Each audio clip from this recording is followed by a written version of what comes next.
Hello and welcome to X-Blaze Live. First look at Grand Theft Auto 4. I'm Adam Sessler. And I'm Morgan Webb. We've interrupted our regularly scheduled program, I've always wanted to say that, to bring you the broadcast television premiere hands-on demo of the year's most wanted game. GTA 4. See, that's what I've always wanted to say. Now, it's not going to be released until midnight tomorrow, and you're not going to see this footage anywhere else. This is the absolute first moment that this gameplay is available from Rockstar Games, which is why we're bringing it to you now. Now, we're not used to being up this early, so really not. We're not going to yammer anymore, so we're going to get right to it. So move on. Okay, we're starting out in a Burger King here. Burger shop. Oh, I'm sorry, a burger shop. Yes, my mistake. All the shops in this game are slightly reminiscent of actual shops. And he's got his gun. Now, this is it. This is already enough to make me just sing the praises of this game. Ta-da! I opened the door and I walked outside without a load screen. It's a miracle. Yeah, it really, especially when, it's actually quite impressive with all the detail that you see in the game, but... No, and it adds a sort of a level of continuity. You feel like you're actually going through, you don't have the disruption of load screens constantly. They do a really nice job of that. And it lets you act a little bit more whimsically without worrying about the amount of time you have to spend looking at something loading. Oh yeah, oh crap, I went into the store. This is going to take forever to get out of here. All right, so... I'm right there. I don't like that guy. That's the physics of this game. Well, look at how you're standing on him. I mean, that's really what the Euphoria engine is just kind of doing. It just kind of allows that character to adjust realistically to the environment around him. No, you get so much more, into the game when your character acts realistically. You don't really think in a game, but people know how a human being acts and doesn't act. Look, curb, actual virtual curb. I know it sounds modest, but it's really cool. Stairs are good too, and things like when after you sprint a little bit and then you stop, you sort of your stopping motion that you do. It feels a little bit like someone who's exhausted. Yes, exactly. Now you do have a cell phone, which seems like a terrible idea. I know, it seems like, oh god, one more thing to take care of, Yeah, but you can actually, and you also wonder, well, how is the story going to progress if everything that I do needs to be coordinated through the cell phone? But sometimes it does give you tips, like maybe, right. People will call you, and then that can, advance the mission. Exactly. You can make some calls to sometimes get certain types of missions to you earlier if you just want to earn some cash, if you want to get access. It's like, and also, the whole story mode of this game is not predicated on that cell phone. That cell phone really just helps flesh out the whole thing and gives, once again, a little more life to the game itself. It feels like it's facilitating your path through the game, but it also makes you feel like the game isn't necessarily predetermined as much as it obviously is. Exactly. All right, I think it's time that we get to what everyone plays GTA 4, so let's jack a car. Yeah, let's get something good, though. Yeah, let's just a taxi cab. Every time you want to steal a car... There's nothing there but station wagons and old trucks and stuff. Yeah. Well, the cars do drive differently. I mean, it really is, and we're going to see this. Oh, right there. That's the physics of this game. It's so awesome. I like how I can just kind of shake it off, though. It's very much like getting hit by a car, except for the getting up part. Yes. That doesn't usually happen. And here we go. You get out of the car. Get him. And... Man, that guy can take a lot of bullets. Well, we're going to talk about the shooting in a little bit, but that is nothing to overhaul. All right, off you go. I can take a lot of bullets too, though, so it's okay.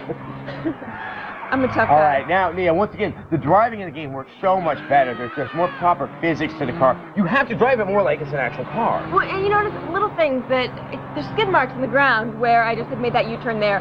If you shoot somebody against your car, there's going to be blood on your car, which you can then go to the car wash and wash off. And the damage you get to the car is very specific to how you actually crash. The physics are working that, and if you take out like the front section of it, that will be the part that won't work. You'll have bunching wheels on other parts. Well, the car doesn't necessarily blow up, but it does if you hit a gas station. Like I did. Or if you try really, and there goes my head. Oh well.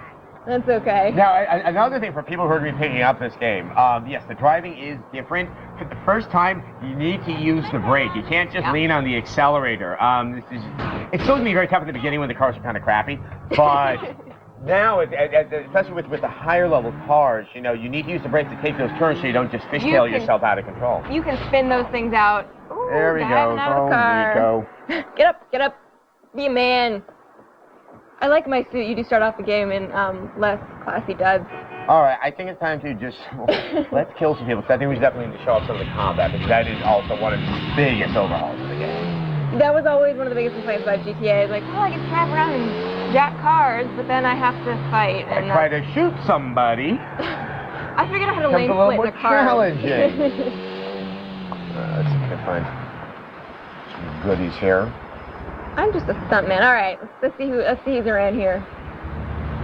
Where did all the pedestrians go? As soon as I whip out my gun. There now we have the heavy weaponry. Okay. Now, one of the things that also that's in the game is the game does have an auto-targeting that works far better than any of the previous ones. Yes.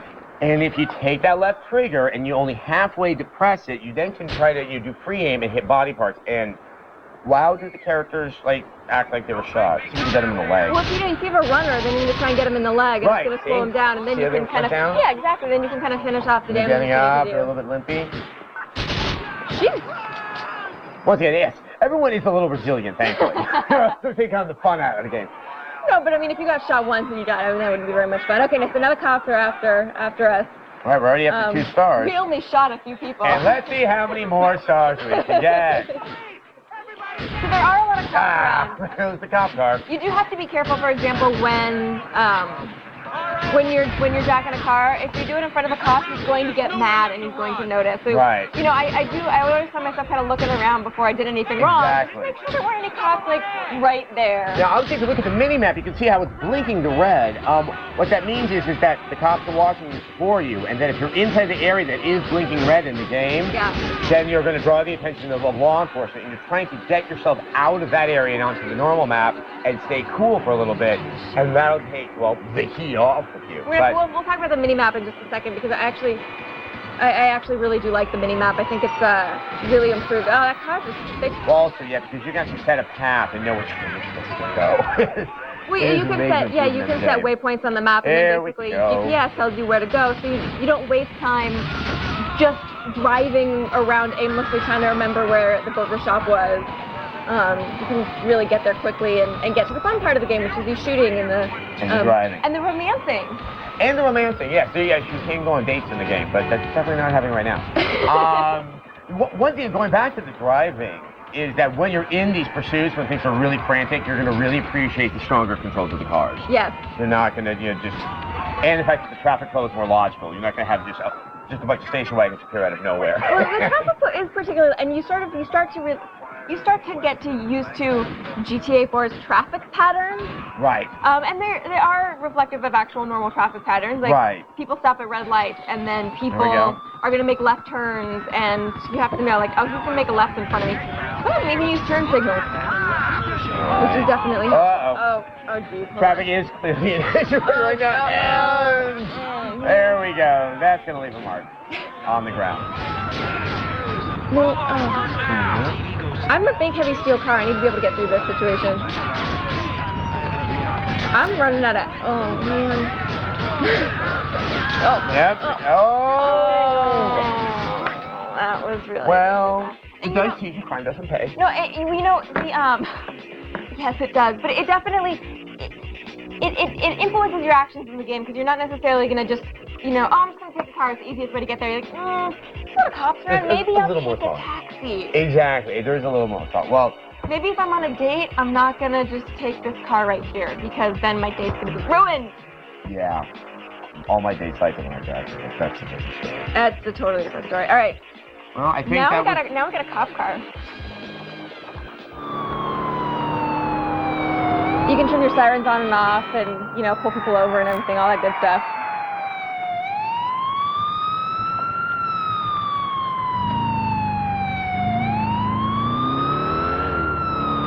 So ever so often you just get kind of lost inside the game.